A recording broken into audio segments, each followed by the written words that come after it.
Hello everyone, my name is Julie, and I'd like to share my story with you. My mother-in-law, Kelly, wasn't always the vain and shallow woman she is today. This transformation in her personality happened later in life, or at least that's what my husband, James, believes. Growing up, James and Kelly lived a modest life. They didn't have much, but they made do with what they had. When James was just 5 years old, his father passed away, leaving Kelly to take on the role of the family's breadwinner. She worked hard to provide for them, and they led a simple yet content life until James graduated from college and landed a great job. James is an extraordinary man, kind, intelligent, and humble. He earned a full scholarship to medical school and went on to become a doctor. Despite all his success, James has never let it get to his head. However, things began to change for Kelly as she started seeking a more luxurious lifestyle. I should mention that I don't have a job, and there are personal reasons for that, which I'll discuss later. But just because I'm not employed doesn't mean I'm poor or dependent on others. Unfortunately, when Kelly and I first met, she misjudged me. Perhaps it was the way I dressed or carried myself, but something about me seemed to rub her the wrong way. On our first meeting, Kelly turned to James and said, "Is this the girl you've been talking about? She's so plain and average. Why would you choose someone like her? Does she even have a job?" My name is Julie, and yes, I don't have a job, but that doesn't define my worth. Kelly, however, quickly labeled me as a gold digger and a parasite, assuming I was only with James for his money. She made harsh and unfounded judgments about my character. James stood by me and defended me, but the argument with Kelly quickly escalated, forcing us to leave. On the drive home, James apologized for his mother's behavior, admitting that she had crossed a line. He tried to comfort me, saying his mom wasn't the same person she used to be and asking me not to take her words to heart. Despite his reassurance, I couldn't shake the feeling that being around Kelly would be difficult. After all, she's the only parent James has left. I decided to step back and give Kelly some space. Cutting her off completely isn't an option, especially since we don't have much extended family. But I knew that finding a way to coexist with her would be a challenge I had to face. "I won't force you to be friends with her," James said, "but can you at least try to be civil when you're around her?" "I can be respectful towards your mom, James, but I doubt she'll do the same for me," I replied, feeling a mix of frustration and concern. "Don't worry, Julie," he reassured me. "I'll make sure she doesn't cross the line. If things get out of hand, we can talk about reducing contact. I love my mom, but I love you too, and I won't let her harass you for no reason." Despite James's assurances, I still felt uneasy about my relationship with Kelly. Even though James promised to stand up for me, I couldn't shake the feeling that things wouldn't be so simple. James and I got married 2 years after we started dating. Due to financial constraints, we opted for a small court wedding. At the time, James was sending a significant amount of money to Kelly every month, claiming it was for emergencies. Even after our marriage, he continued to send her money, which strained our finances. I didn't object because I believed he had the right to support his mom, but it wasn't long before Kelly became a real problem in our lives. She often spoke ill of me, gossiping with her friends and spreading rumors that I was a gold digger. At first, I tried to ignore it, but as the rumors began to affect my reputation, it became harder to brush off. Despite James's efforts to defend me, Kelly never treated me kindly. She seemed convinced that I wasn't good enough for her son. Then, one day, James came to me with surprising news. "My mom wants to invite you to a small party she's hosting," he said. I was immediately skeptical. "Why would she invite me when she clearly dislikes me?" I asked, not hiding my doubts. James explained, "She promised me she's trying to improve and wants you to be there. I know it seems odd, especially with her recent financial struggles, but she assured me she managed somehow." Despite my concerns, I agreed to attend the party. James was hopeful that his mom was making an effort, and I wanted to keep an open mind. I truly wanted us to mend our relationship and maybe even become friends, though I had serious doubts about whether Kelly would ever see me as more than an obstacle in her son's life. The next day, Kelly texted me, and I'd assumed it was to formally invite me to the party. However, her message took an unexpected turn. She started by talking about the party, which she planned to host at a 5-star hotel that everyone had been raving about. She seemed thrilled, promising her friends a fantastic time and planning to invite around 21 people. Curious about the details, I asked Kelly if I was invited to the party, especially since James had assured me that I was welcome. To my surprise, Kelly's response was laced with arrogance and disdain. She made it very clear that I was not invited, emphasizing how exclusive the event was due to her wealth, family status, and the supposed high-class nature of her friends. I was shocked and confused. James had genuinely believed that Kelly intended to invite me, and now I was faced with this unexpected coldness. When I mentioned my assumption that I was invited, Kelly responded with condescending remarks, implying that I wouldn't understand the complexities of planning such an event. Despite feeling hurt, I decided to maintain my dignity. I calmly acknowledged her message and made it clear that I wouldn't attend if I wasn't wanted. Kelly reiterated her stance, once again highlighting her class and status. It took all my strength to resist the urge to respond with anger. Disappointed and hurt, I chose not to share this incident with James. Instead, I decided to quietly wait for the day of the party. As the day of the party approached, Kelly, oblivious to the emotional impact of her actions, sent me a picture. It showed her and her friends dressed in designer outfits, flaunting their wealth and status on social media. I chose not to respond, instead focusing on my work and waiting patiently for what would happen next. After about 5 hours, I received a call from my dad. Here's a little confession. My dad owns the very hotel where Kelly was hosting her party. Unbeknownst to Kelly, 5 years ago, I inherited a substantial amount of money from my grandfather, which I wisely invested in my dad's business. As a result, I now receive a share of the profits from the hotel and other family-owned ventures. Despite coming from a well-off family, I've always preferred to keep this low-key, which is why Kelly had no idea about my background or the high cost of the 5-star hotel she had chosen for her party. During the party, Kelly and her friends ordered freely without bothering to check the menu or the prices, resulting in a hefty $5,000 bill. This turn of events presented the perfect opportunity for a bit of justice. My dad called to inform me that Kelly was at the hotel, shocked by the $5,000 bill she had amassed. She was now pleading for a 60% discount, claiming she was short on cash. What made the situation even more satisfying was that Kelly and her friends had been rude and entitled throughout the event, upsetting the hotel staff. As expected, I shared my frustration with my dad, recounting how Kelly had boasted about her party just to mock me for not being invited. The irony wasn't lost on me here. She was flaunting a party she couldn't even afford. My dad understood my frustration and also mentioned how difficult Kelly and her friends had made things for his staff with their rude behavior. Seeing a chance for some poetic justice, I suggested a little revenge.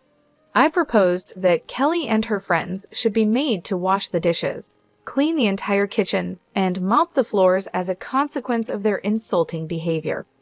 I wanted to make sure that everyone who had mistreated the staff would face the same consequences. And if Kelly tried to pull any tricks, my dad could always call the cops on her. My dad laughed at the idea and gave it a big thumbs up. He even offered to send me pictures of the whole event. It seemed like the perfect opportunity to turn the tables on Kelly and teach her a lesson about humility and respect. Just the thought of it brought a sense of satisfaction, knowing she would finally face the consequences of her actions.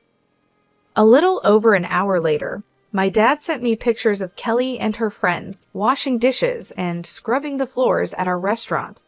The images were priceless. My dad also shared a funny twist in the story. When Kelly spotted him at the restaurant, she looked relieved, thinking she was about to be rescued. She confidently told him that she knew the owner and they would be able to get out of the situation. But to her shock, my dad instructed her to start cleaning the restaurant.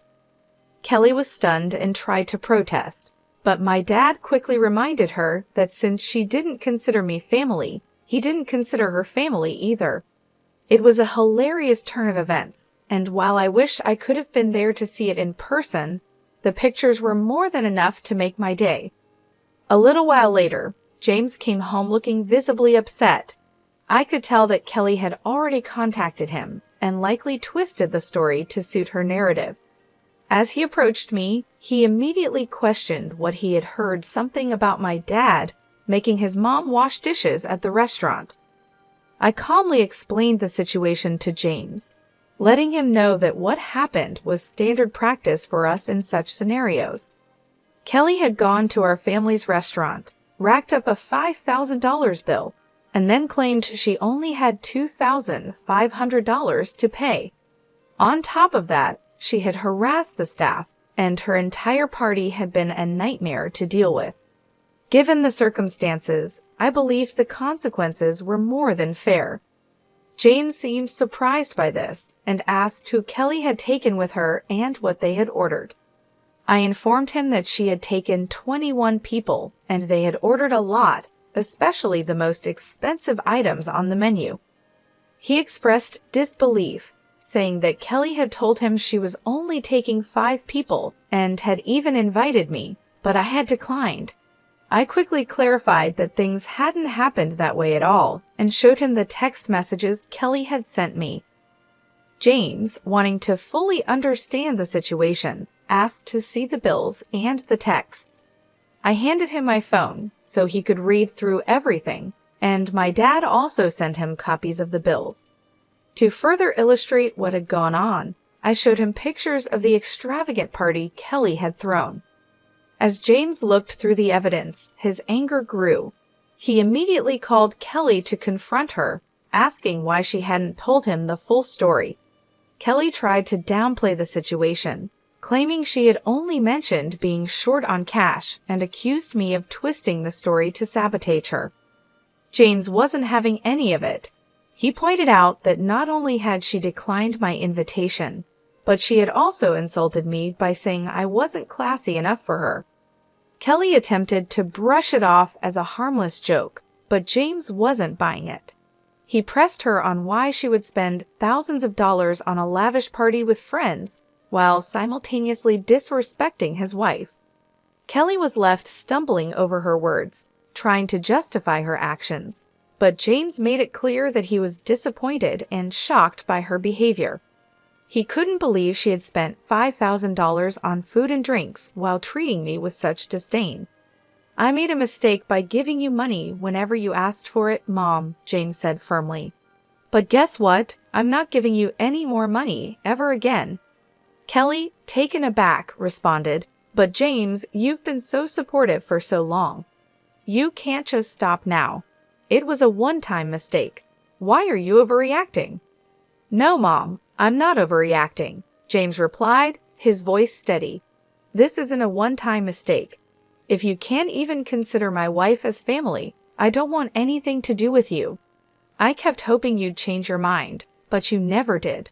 I'm not going to pay you just so you can insult my wife and call her classless, especially when she has sacrificed so much to support you.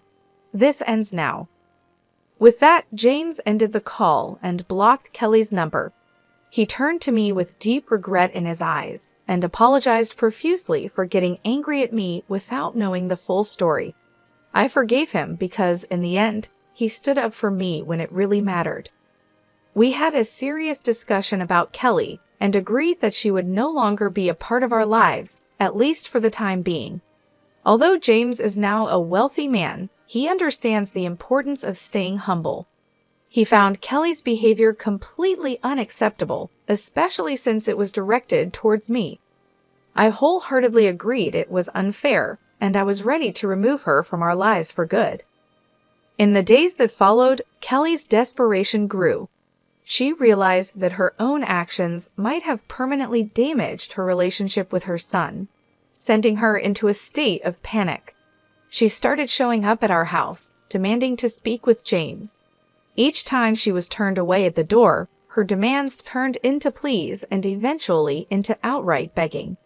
Despite having a job, Kelly's income wasn't enough to support the high-end lifestyle she had become accustomed to over the years. Now, with James cutting her off financially, she found herself struggling. Meanwhile, instead of continuing to support Kelly, James chose to invest some of his funds into my dad's business, helping him open new hotels and restaurants in the neighborhood. Kelly was left to face the consequences of her actions, realizing too late that her behavior had cost her more than just money, it had cost her the relationship with her son. We do have plans to expand our hotel business into bigger cities, but we'll have to take things one step at a time and see what the future holds. There's a lot to consider when making such a big move, and we want to make sure everything is done right.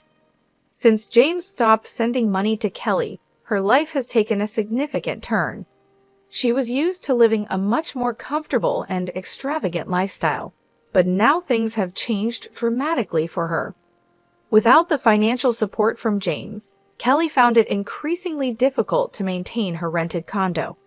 The bills started piling up, and she quickly realized that her own income wasn't enough to cover the high costs she was used to. After struggling to make ends meet, she finally decided to end her lease and move into a much smaller one-bedroom apartment. Now, after paying all her bills, she barely has any money left for anything extra. The luxuries she once took for granted are no longer within her reach. We know all of this because Kelly makes sure to keep us informed through emails, of course. She still tries to downplay her past behavior, acting as though we're the ones overreacting, and that she's done nothing wrong. But the reality is clear. Her actions have led to this situation, and as a result, she'll be out of our lives for the foreseeable future. Just a month ago, I discovered that I'm pregnant and James and I couldn't be happier. This news has brought so much joy into our lives, and we're completely focused on preparing for the arrival of our little one. We've been busy planning every detail, from setting up the nursery to making sure we have everything we need for when the baby comes. It's an exciting and busy time, but we wouldn't have it any other way. Honestly, I'm relieved that our child won't be exposed to the kind of negativity and shallowness that Kelly represents. As we prepare to welcome our baby into the world, I'm determined to protect our child from any harmful influences, especially from someone who has shown such little regard for others. If the time ever comes when Kelly tries to be a part of our child's life, I'll make sure she doesn't have the opportunity to fill our child's head with any nonsense or negativity. For now, we're focusing on being the best parents we can be and ensuring that our child is born into a loving and supportive environment. We're hoping for a healthy, happy baby, and we're grateful for all the blessings we've received. As we embark on this new chapter in our lives, we kindly ask for your well wishes and support as we prepare to welcome our little one into the world.